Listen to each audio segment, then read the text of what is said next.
Olá, professores, sejam muito bem-vindos a mais um ATPC dos anos iniciais de tecnologia. Hoje vamos falar aí do componente tecnologia e inovação. Ana, você tá olhando para a câmera errada. A câmera tá ali! Achei! É isso mesmo, pessoal. Então, sejam muito bem-vindos. Deixa eu iniciar aqui de novo. Então, sejam muito bem-vindos, professores, a mais esse ATPC dos anos iniciais. Hoje vamos trabalhar aí o componente tecnologia e inovação, certo? Vamos falar um pouquinho mais sobre o pensamento computacional na prática. Então, a gente vai aí decompor o pensamento computacional para vocês, trazendo alguns exemplos. Mas antes, vou me apresentar. Meu nome é Ana Laura, sou formadora EFAP. Sou uma mulher branca, de olhos claros, tenho olho verde, uso óculos, minha armação é preta, tenho cabelo longo. Hoje estou vestindo um macacão preto. Combinamos, eu e a Rosa, e não estou sozinha, estou com a Rosa. Oi, pessoal, tudo bom? Bom, eu sou a Rosa Lamana, vocês já conhecem, estou formadora EFAP. Eu sou uma mulher branca, alta, cabelos grisalhos, olhos castanhos.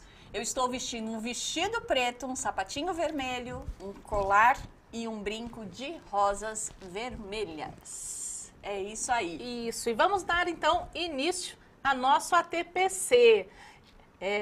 Vamos para a próxima tela? Isso, obrigado. Percurso. Então a gente tem aí o objetivo, né? O pensamento computacional na prática, onde a gente vai realmente trabalhar parte a parte do pensamento computacional, trazendo alguns exemplos para que vocês também possam compreender um pouco mais como trabalhar o pensamento computacional com os estudantes dos anos iniciais. Então, aí a gente vai ter a decomposição, a abstração, o reconhecimento de padrões, algoritmo e as referências ao final. E não estamos sozinhas. Para que vocês conhecerem aí, que foi apresentado no último ATPC, temos o Teclamano, né, Rosa? É verdade, ó, ele está aqui junto com a gente, ele está aí no PPT e ele está aqui no presencial com a gente também. Sim, é nosso mascotinho de tecnologia, o Teclamano. Então, também é uma dica aí para vocês também, professores, como a gente trabalha com os anos iniciais, essa questão lúdica, essa questão da imaginação, da brincadeira, trazer talvez um mascotinho para o componente de vocês aí também é uma dica legal que os estudantes gostam, né, Rosa? Você sabe, Ana, que eu estava até lembrando lá com o Elton, quando eu trabalhava como professora alfabetizadora nos anos iniciais, eu tinha um mascote. O mascote, ele foi criado porque as crianças tinham dificuldade, o narizinho escorrendo, em vez de ir lá na mesa pegar o papel higiênico, elas não pegavam, o narizinho ficava escorrendo. Então, eu fiz uma bonequinha, eu chamava ela de Lili, de garrafa PET, onde eu colocava o papel higiênico dentro. E eu incentivava as crianças, olha, essa é a Lili e tal, cada vez que vocês tiverem o narizinho escorrendo, vem aqui, pega o papel higiênico, limpar o nariz e tal. E eles começaram, olha, esse lúdico funcionou, e eles começaram a utilizar mais o papel higiênico, pararam de ficar com aquele narizinho todo sujo, né? Ajuda. Ajuda. Para iniciar, pessoal, só para lembrar para vocês, a gente está deixando aí o chat aberto para que vocês também contribuam com as atividades que vocês trabalharam com os estudantes, o que deu certo, o que não deu certo, né? O que vocês trabalharam já de decomposição, o que trabalharam de abstração, como foi trabalhar com esses estudantes ali, se eles conseguiram compreender, se não conseguiram, se tiveram dificuldade. E falando de compreensão, né, Rosa? Uma coisa que a gente tem que deixar bem claro quando a gente fala de tecnologia, que acho que é até legal a gente estar comentando aqui, antes de a gente entrar na questão da decomposição, da abstração, do reconhecimento de padrões do algoritmo, é a questão do abstrato e do concreto. Vamos falar um pouquinho sobre isso, Rosa? Vamos sim. Quando a gente está aprendendo, gente, a gente já falou aqui, inclusive, de um estudo do MIT sobre o jardim da infância ao longo da vida, né? Que é quando Resnick começa, então, a trazer todo esse pensamento, porque se percebeu que quando a criança sai do jardim da infância ou da pré-escola, vai para a primeira série, ele ainda tem um pouquinho do lúdico, mas isso vai, à medida que as séries vão aumentando, isso vai se perdendo. Até que chega uma hora que dentro da escola é só a parte técnica, teórica, né? Vamos dizer assim, o lúdico se perde. E o lúdico, ele é muito importante para a aprendizagem.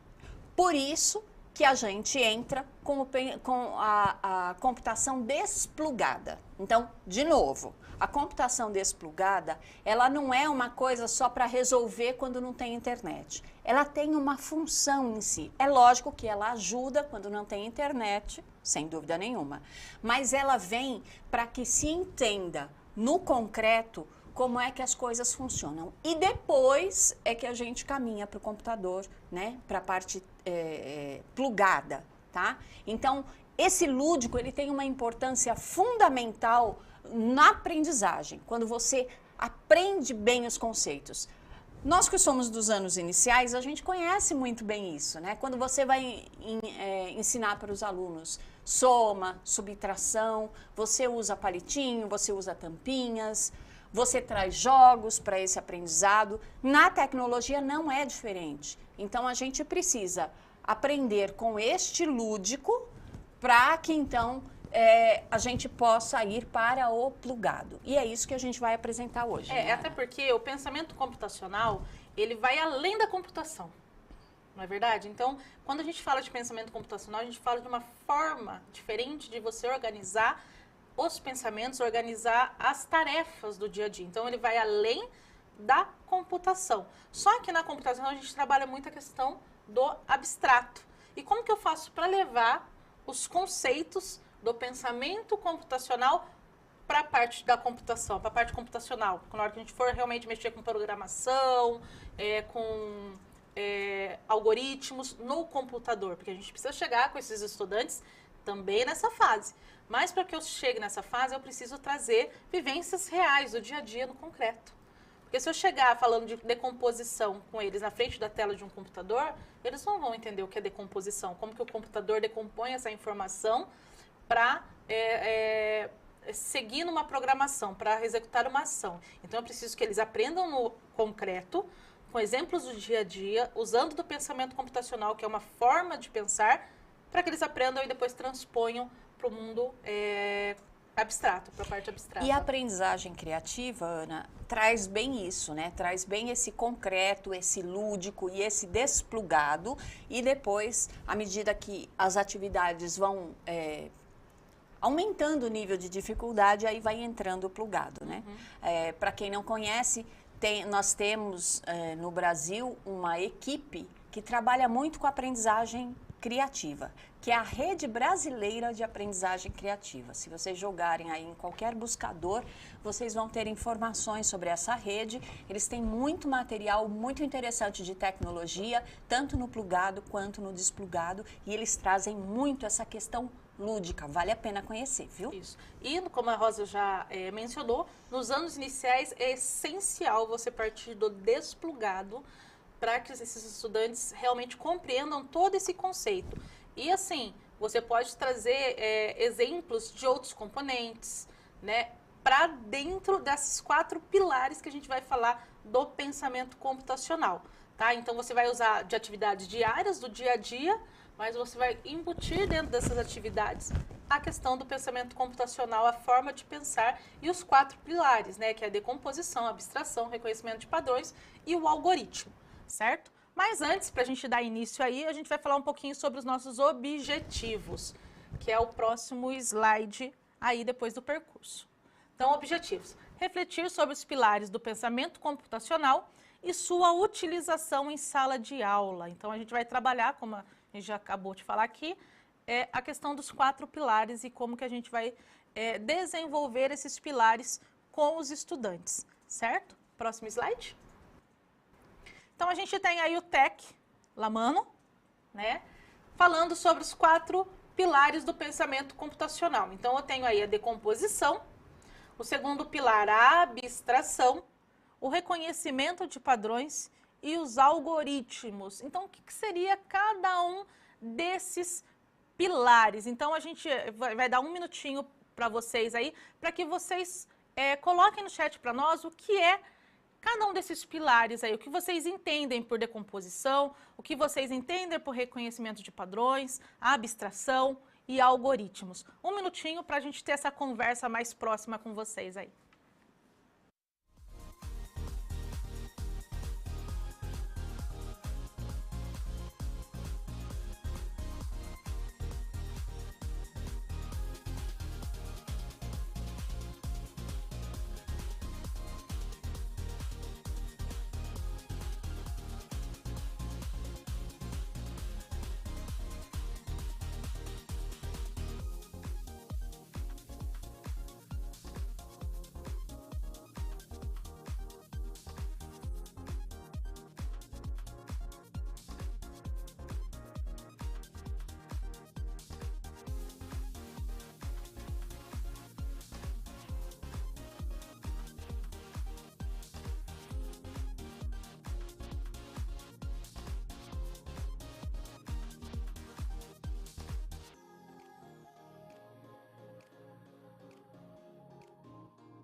Pessoal, muito obrigada. E coloquei até o óculos para poder enxergar. Eu não sei o que ficou pior, viu? O negócio tá feio. Não, hoje é segunda, gente. Hoje é. Muito obrigada aí pelas contribuições de vocês aqui no chat. Tem gente dizendo que tem dificuldade. Aí tem gente dizendo que pensamento computacional é desenvolver estratégias de forma crítica e criativa. Posso ler um aqui, Rosa, que Pode. eu gostei? Ó, a professora Roseli Ferreira, acho que deve ser Ferreira, falou que o pensamento computacional se encaixa em todas as áreas do conhecimento e permite aos professores se aproximarem mais dos estudantes. Acredito que realmente é isso mesmo. Aí disseram assim, olha, estratégia em partes para resolver problemas, todo o processo está interligado, atenção, concentração, identificar, reconhecer e assimilar os números e posições, concentração, construção, resolução de problemas. Decomposição, creio que seja facilitar a compreensão ao desenvolver problemas, é isso mesmo. Experiência de trabalhar em partes, resolver problemas, desenvolver estratégias que envolvam a forma crítica e criativa. Tem uma aqui também, acho que peguei da professora Roseli de novo, eu nem vi que era a mesma. Processo de dividir um problema complexo em partes menores e mais simples de resolver, aumentando a atenção aos detalhes. Né? A decomposição é realmente isso. Ó, Miyoko escreveu assim, ó. Algoritmos são regras de equações matemáticas, é sequência de ações a serem executadas para uma finalidade, é a programação. Inclusive, quando a gente fala de pensamento computacional e a tecnologia como um todo, ela tem uma matemática muito forte, muito né? forte. Muito forte Muito a parte forte. matemática, é isso mesmo, tá, gente? Mas aí, ó, vamos ver então o que é decomposição. Sim, vamos falar aí no sobre próximo decomposição. slide. Então, aí no próximo slide, olha, decomposição é o processo de dividir os problemas em partes menores para facilitar a resolução dos mesmos, identificando quais partes podem ser analisadas separadamente com o objetivo final de resolver o problema como um todo. Inclusive, pessoal, se vocês tiverem exemplos de atividades que vocês já desenvolveram sobre a decomposição, fiquem à vontade para colocar no chat, tá?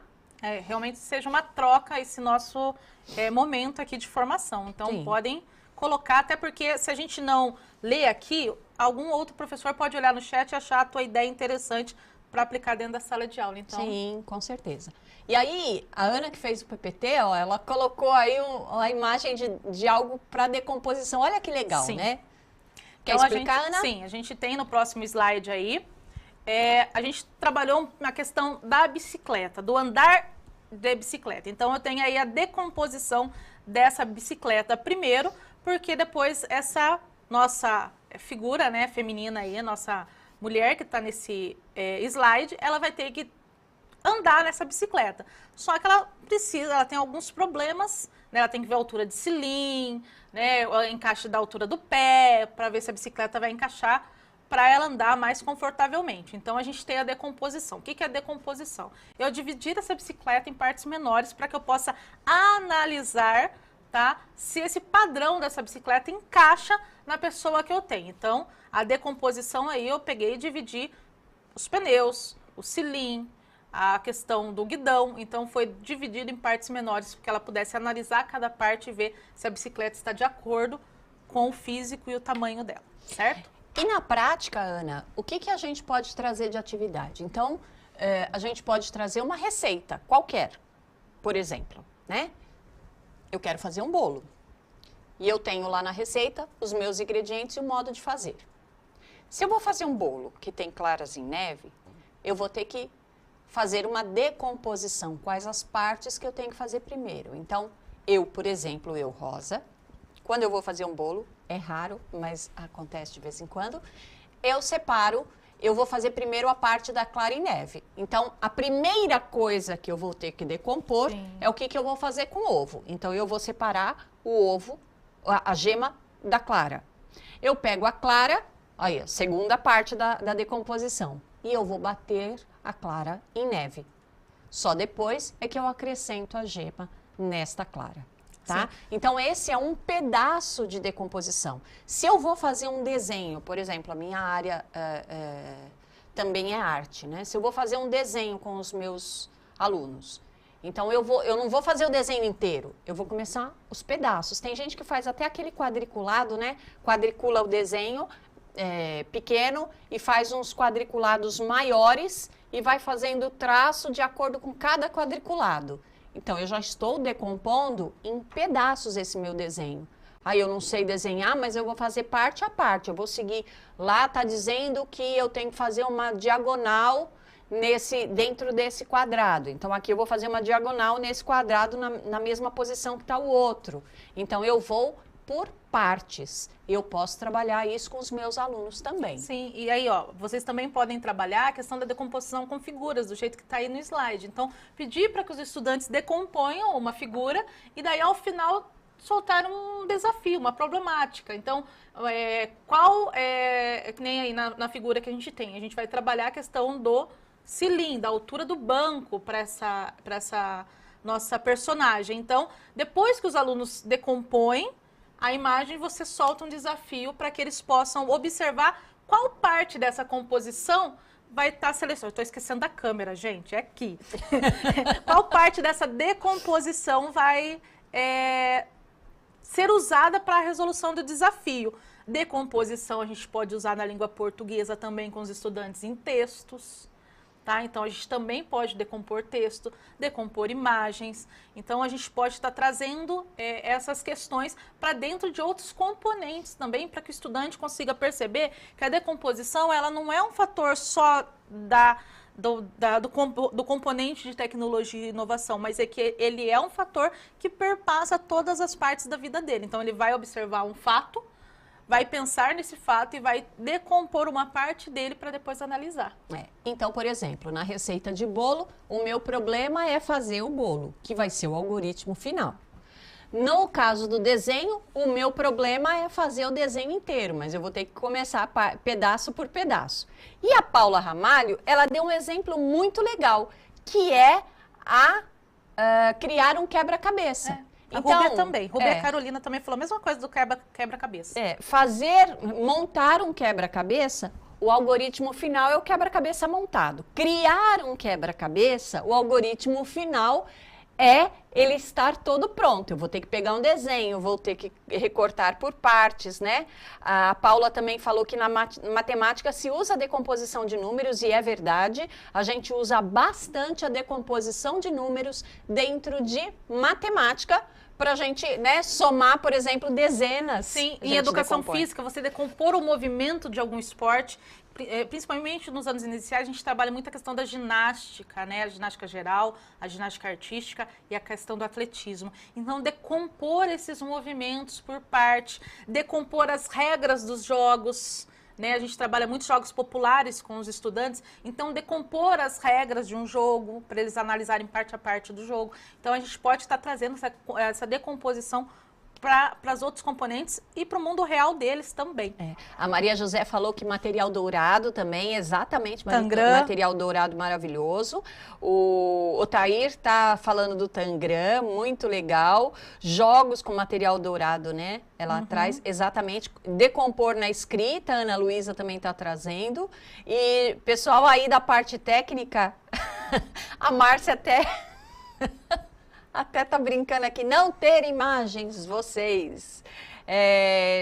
Não sei aí o que está acontecendo, para a gente o retorno está com a imagem normal, eu não sei o que está acontecendo aí, mas enfim. Então, agora a gente vai a gente falou de decomposição, que é o primeiro pilar. Então, quando eu tenho um problema grande, eu começo com a decomposição dele. Daí eu vou para a abstração. O que é abstração, Rosa? Então, a abstração é o ato ou o efeito de abstrair, isolando um elemento, objeto ou característica de sua tonalidade. Totalidade. Opa! Eu pensei numa coisa e acabei falando outra.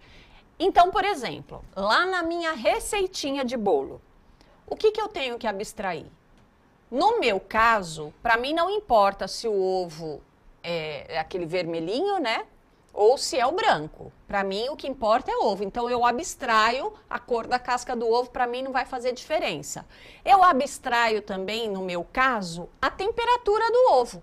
Eu não quero saber a temperatura do ovo, eu só quero separar a clara da gema e bater a clara em neve. Ponto. Você não quer saber se o leite é integral, se o leite é desnatado. No meu se caso, a farinha não. é integral, se a farinha é normal. Então, para cada situação, para cada objetivo, para cada produto final ou algoritmo, eu abstraio aquilo que não me interessa.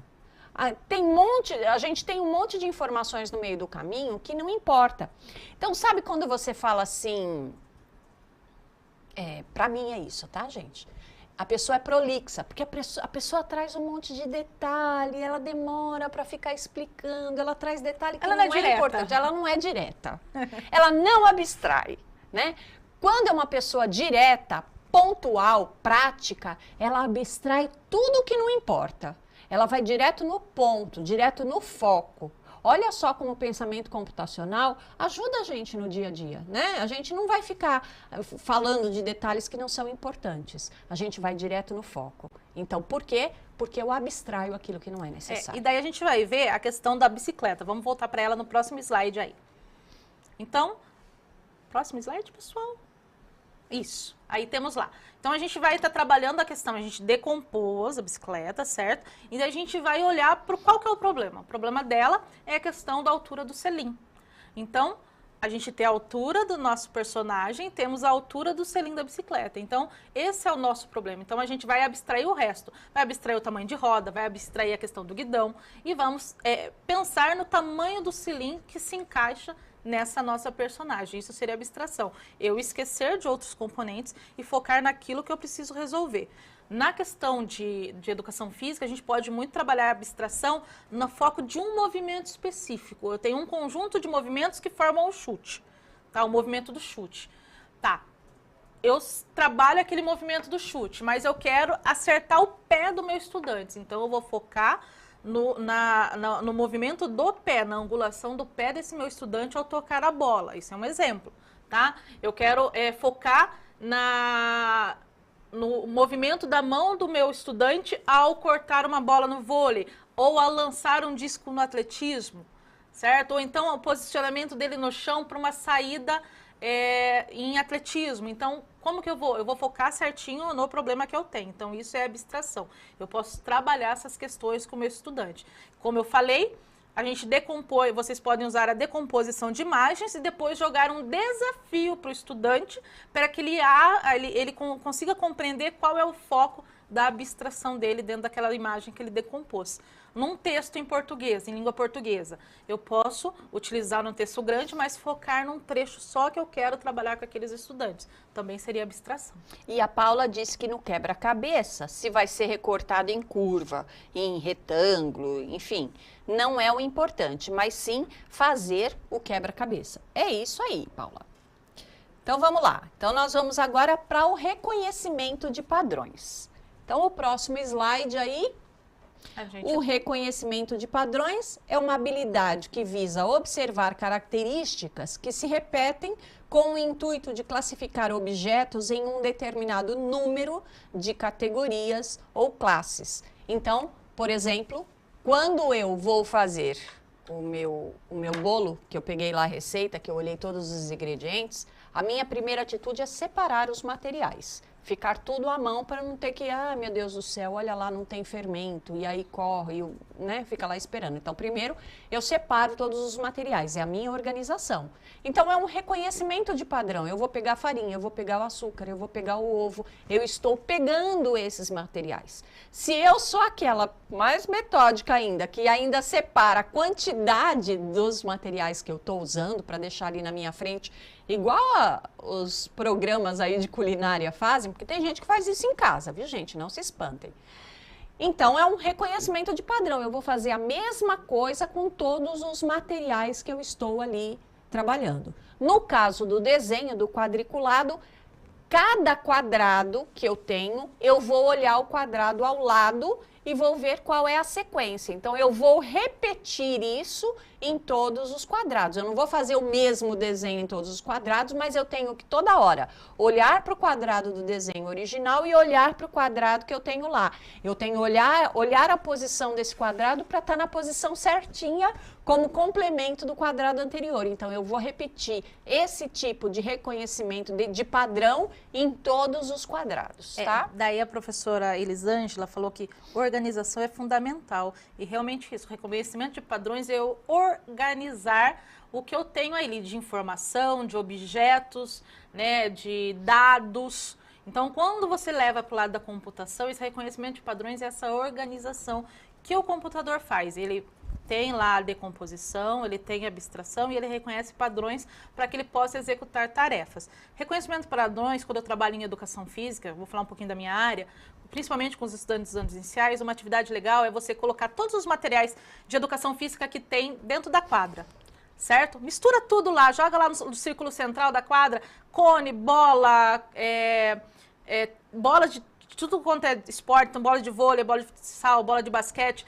coloridas, tudo quanto é bola que você tiver, de borracha, corda, tudo que você tiver de material de educação física, joga no meio da quadra. E daí você pede para que eles separem esses materiais. Então, bola num lugar, cone no outro canto da quadra, corda no outro cano, caixa no outro. E depois dessa organização, você vai pedir para eles reconhecerem padrões. Eles já fizeram um reconhecimento de padrões, porque a partir do momento que eles colocam as bolas todas num lugar, eles já reconhecem que aquele padrão, aquela circunferência ali é uma bola, certo? Só que você pode ir além disso. Você pode pedir que eles reconheçam padrões de bolas de esporte específico. Então, vôlei num canto, basquete no outro, futsal no outro, bola de borracha em outro.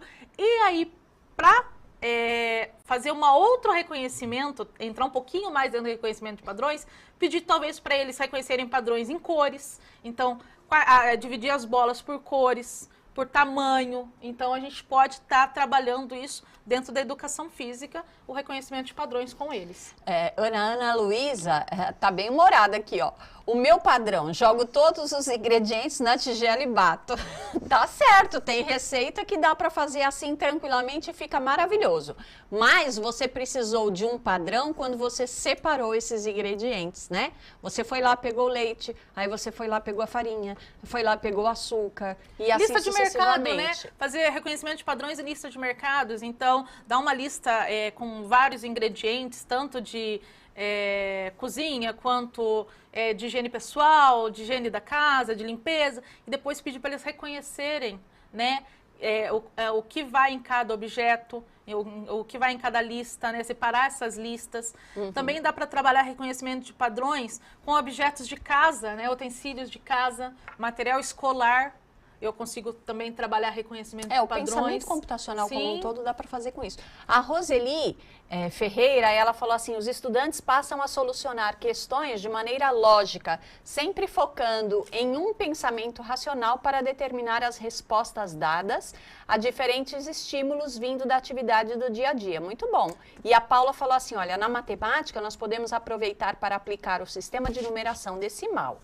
Existe um padrão para cada ordem e classe e ele se repete. Isso mesmo, Paula, muito bom. É isso aí. Figuras geométricas. E vamos lá para o desenho do reconhecimento de padrão, Ana? Vamos lá.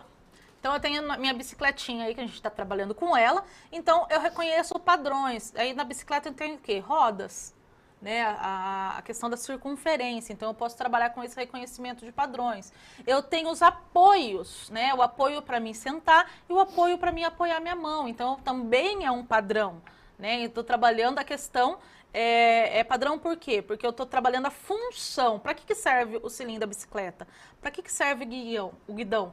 Para apoiar. Então, também é um reconhecimento de padrões, de padrão. Então, ele é um conhecimento de padrão utilizando a questão de função daquilo. Eles são parecidos? O cilindro não é parecido com o guidão, mas a função dele de apoio é parecida. Então, eu também posso trabalhar o reconhecimento de padrões, não só para o objeto ser igual, mas por ter funções parecidas. Então, a gente trabalha essa questão de reconhecimento de padrões dessa forma também. O Edilson colocou aqui, ó, executar os movimentos de acordo com os materiais. E a Rosalina, colocar por etapa o primeiro, o segundo e os demais ingredientes. Olha lá que interessante. Vocês estão entendendo muito bem de pensamento computacional. Quando a gente trabalha a questão dos estudantes, você leva eles para quadro, eu falo muito quadro porque eu sou professora de educação física, tá, pessoal? Mas você pode levar ele para um lugar aberto, e daí ele vai trabalhar comandos com o coleguinha. Então, o coleguinha, 2 passos para frente, vira à direita, vira à esquerda, e daí um outro coleguinha vai anotando por setinha. Eles podem depois pegar todo esse material que eles anotaram e reconhecer os padrões, né, que se repetem. Então, aqui ele deu 2 passos para frente, e aqui em cima ele também deu 2 passos para frente. Também é reconhecimento de padrões. Tá? Porque na hora que ele for levar isso para a programação, fica mais fácil de ele entender a questão da programação. Uhum. E na receita, você pode trazer, por exemplo, separar a turma em grupo, trazer uma receita para cada um, e aí ir pedindo como é que você faz, né? O reconhecimento, a decomposição, ele está inclusive no modo de fazer, se ele for bem detalhado, tá? O que a gente precisa deixar claro para os alunos é que quando a gente fala de programação, de algo ligado ao computador, ele precisa estar extremamente detalhado. A gente ser humano, né? A gente não precisa tanto detalhamento porque a gente já aprendeu ao longo do processo. Então, eu não preciso dizer, quando eu falo assim, olha, pegue o ovo, separe a gema da clara e bata as claras em neve. Eu não preciso dizer que você precisa pegar a batedeira e ligar na tomada, e depois que você colocar as claras dentro do bowl da batedeira, ligar a batedeira. Eu não preciso esse tamanho de detalhamento para um ser humano.